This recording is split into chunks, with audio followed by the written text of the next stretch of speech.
Karibuni tena wanafunzi wa darasa la 5, la 6 na la 7 katika somo letu la hesabu.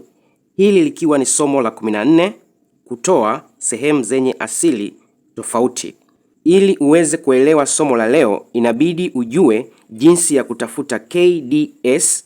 Pia inabidi ujue jinsi ya kubadili namba mchanganyiko kwenda sehemu iliyopita kiasi.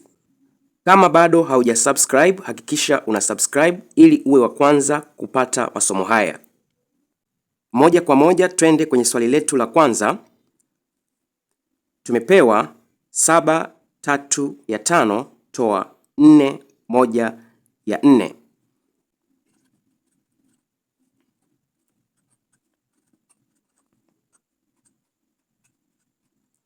Swali letu lina sehemu zenye asili tofauti. Kwa hiyo tutaenda kutafuta KDS cha 5 na 4. Kabla ya hapo, kwanza tubadili sehemu zetu kwenda kwenye sehemu iliyopita kiasi. 5 mara 7 ni 35, jumlisha 3 tunapata 38 ya 5, toa 4 mara 4 16, jumlisha 1 17 ya 4.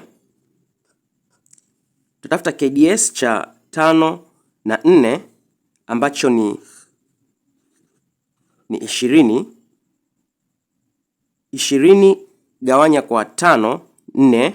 4 mara 38 ni 152, toa 20 gawanya kwa 4, 5. 5 mara 17 85.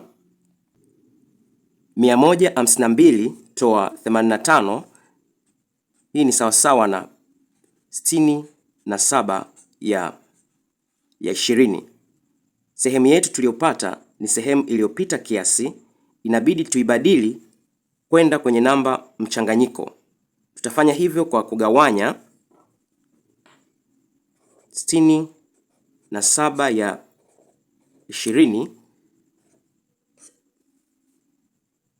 67 gawanya kwa 20